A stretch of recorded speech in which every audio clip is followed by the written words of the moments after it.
सुप्रभात बच्चों, मैं विनोद कुमार अपनी हिंदी चैनल में आप सभी का स्वागत करता हूं। आज फिर से मैं आप लोगों को नमक का दारोगा का चौथा भाग लेकर प्रस्तुत हुआ हूं, जिसको लिखा है मुंशी प्रेमचंद।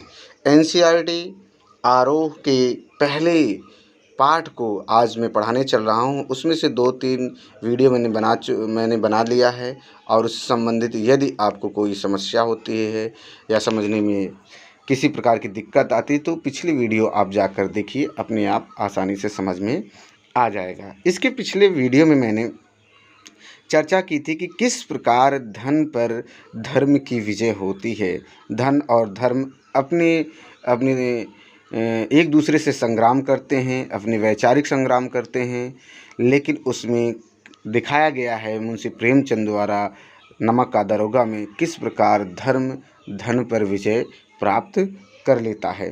देखते हैं, थोड़ा सा उसका सारांश लेके चलते हैं आगे। आज आरंभ करते हैं।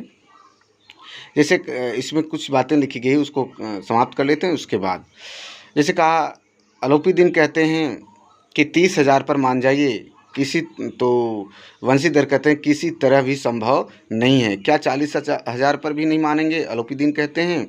तो वंशीधर कहते हैं 40,000 नहीं, 40 लाख पर भी असंभव है। बदलू सिंह एक सिपाही रहता है, उसको आदेश देते हैं कि इस आदमी को अभी हिरासत में ले लो, अब मैं एक शब्द भी नहीं सुनना चाहता।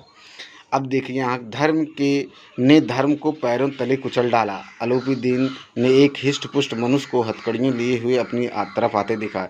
चारों ओर निराश और कातर की मतलब दया की दृश्य से देखने लगे, बचाव की दृष्टि देखने लगे।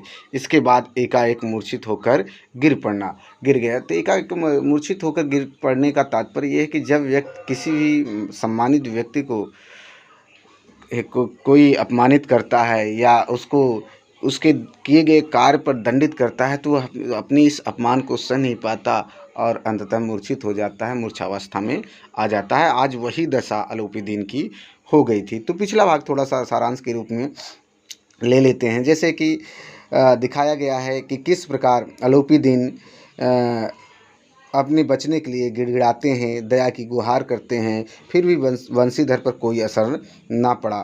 सेठ जी ने अब 1,000 रुपये तत्काल देने की बात कही। वंशीधर ने गर्म होकर कहा, 1,000 नहीं, 1 लाख भी मुझे अपने सच्चे मार्ग से हटा नहीं सकती। सेठ जी ने रिश्वत की राशि 5 से 10, 10 से 15, 15 से 20, 30 और 40,000 तक बढ़ा दी, किंतु वंशीधर का ईमान नहीं डगमगाया। सेठ जी ने दया याचना भी की, किंतु हिरासत के आदेश दे दिए गए। अब यहाँ तक की बात आज समाप्त होती है। आगे चलते हैं। अब आगे क्या लिखा है। दुनिया सोती थी पर दुनिया की जीभ जागती थी। सवेरे देखिए तो बालक वृद्ध सबके मुंह में यही बात सुनाई देती थी कि जिसे देखिए वही पंडित जी के इस व्यवहार पर टीका टिप्पणी कर रहा था। निंदा की बौछारें हो रही थी, मानो संसार से अब तक पापी का पाप कट गया। अब पानी को दूध के नाम से बेचने वाला ग्वाला, कल्पित रोजनामचे भरने वाले अधिकारी वर्ग, रेल में बिना टिकट सफ़र करने वाले बाबू लोग, जाली दस्तावेज बनाने वाले सेठ और साहूकार, यह सब के सब देवताओं की भांति गर्दनें चला रहे थे। जब दूसरे दिन, अब देखिए यहाँ पर कितनी बड़ी बात कही गई है। अगर इसको सारांश के रूप में जानिए तो कैसे। अगले दिन की बात है, जब अदालत के लिए जा रहे होते हैं, अलोपीदीन उसकी बात चर्चा कर रहे हैं। अगले दिन दुनिया ने सुना तो खूब बातें होने लगी। मतलब दुनिया सोती थी पर दुनिया की जीभ जागती थी। मतलब जीभ का मतलब टंग मतलब होता है बोलने वाले की बात। आदमी सो जाता है, सोने के बाद उठता है तो एक दूसरे की बातें पर चर्चा करने में लग जाता है। वही बात यहाँ पर कहने की कोशिश किया है। अगले दिन दुनिया ने सुना तो अलोपीदीन के बारे में सुना तो खूब बातें होने लगी। पंडित जी के व्यवहार, जो उनका व्यवहार था, उसकी भी निंदा लोग करने लगे। बेईमानी और भ्रष्टाचारी अफसर ने भी उन पर टीका टिप्पणी की। जो बेईमान अफसर थे, अधिकारी थे, वो भी अलोपीदीन पर टीका टिप्पणी करने लगे। जब गर्दन झुकाए अलोपीदीन अदालत पहुँचे तो सारा शहर इस हालत में देखने के लिए उमड़ पड़ा कि देखिए कैसे आलोपी दिन दिखाई दे रहे हैं। ऐसा देखने के लिए पूरा शहर उनके सामने उमड़ पड़ता है। आगे देखते हैं क्या लिखा है इसमें।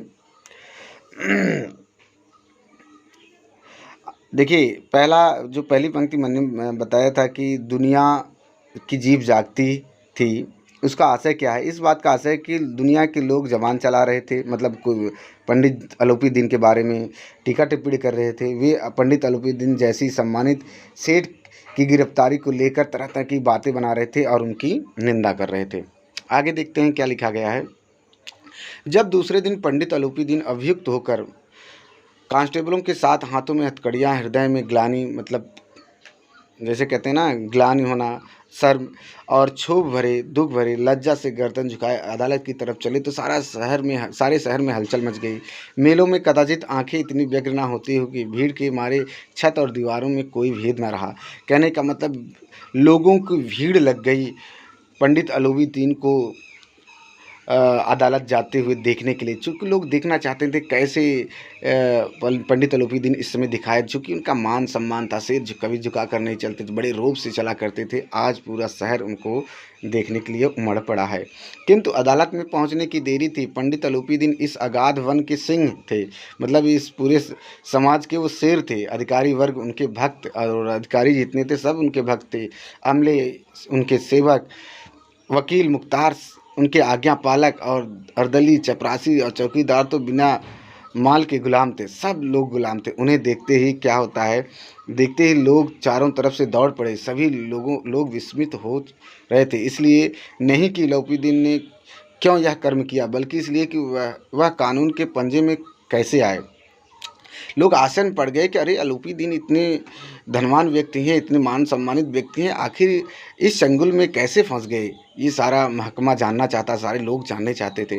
ऐसा मनुष्य जिसके पास असाध्य साधन, मतलब बहुत बड़ा साधन, धन का साधन था, करने वाला धन और अनन्य वाचालता और बोलने में चपलता, जिसको हो, बोलने में जो चतुर हो, वह क्यों कानून के पंजे में आए। प्रत्येक मनुष्य उनसे सहानुभूति प्रकट करता था। बड़ी तत्परता से इस आक्रमण को रोकने के लिए निमित्त वकीलों की एक सेना तैयार की गई। मतलब भाई, जेल जाने से रोकने के लिए वकीलों की एक सेना तैयार होगी, मतलब बड़े बड़े वकील आ गए। न्याय के मैदान में धर्म और धन में युद्ध ठन गया। वंशीधर चुपचाप खड़े थे। उनके पास सत्य के सिवा न कोई बल था, न स्पष्ट भाषण के अतिरिक्त कोई शस्त्र। गवाह थे, किंतु लोभ से डामाडोल। गवाह थे, लेकिन जितने भी गवाह थे, ये सब देखे थे, लोभ से डामाडोल थे, मतलब जहाँ धन मिल जाता उधर ही चले जाते। अकेले बचे थे वंशीधर, जो सत्य पर अडिग थे और धर्म पर अडिग थे। यहाँ तक कि मुंशी जी को न्याय भी अपनी ओर से कुछ खिंचा हुआ दिख पड़ता था। वह न्याय का दरबार था, परंतु उसके कर्मचारी पर पक्षपात का नशा छाया हुआ था। किंतु पक्षपात और न्याय का क्या मेल। जहाँ पक्षपात हो वहाँ न्याय की कल्पना ही नहीं की जा सकती। मुकदमा शीघ्र ही समाप्त हो गया। डिप्टी मजिस्ट्रेट ने अपनी तजवीज़ में लिखा, पंडित आलोपी दिन के विरुद्ध दिए गए प्रमाण निर्मूल और भ्रमात्मक हैं। मतलब देखिए कैसे मुकदमा चलता है, और मजिस्ट्रेट ने कैसे कहा कि जो पंडित आलोपी दिन के विरुद्ध दिया गया प्रमाण है वह भ्रम करने वाला है, सही नहीं है। वह एक बड़े भारी आदमी हैं, मतलब बड़े आदमी हैं। यह बात कल्पना के बाहर है कि उन्होंने थोड़े लाभ के लिए ऐसा दुस्साहस किया है। यद्यपि नमक के दरोगा मुंशी वंशीधर का अधिक दोष नहीं है, लेकिन यह बड़े खेद की बात है कि उनकी उदारता विचारहीनता के कारण ऐसे भले मानुष को इतना कष्ट झेलना पड़ा।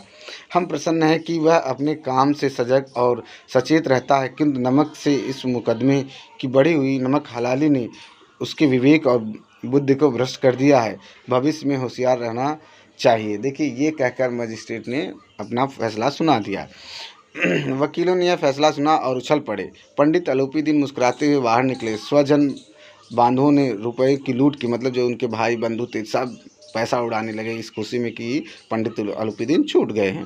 उदारता का सागर उमड़ पड़ा। अब वही जो लोग टीका टिप्पणी कर रहे थे, उन आलोपी दिन पर ताने कस रहे थे, अब उदारता का सागर उमड़ पड़ा। अब वही लोग उन पर उदार हो रहे हैं। उसकी लहरों ने अदालत की नींव तक हिला दी। जब बंशीधर बाहर निकले तो चारों तरफ से उनके ऊपर व्यंग की बाणों की वर्षा होने लगी। चपरासी ने झुक झुक कर सलाम किए, किंतु इस समय एक एक कटुआ के एक एक संकेत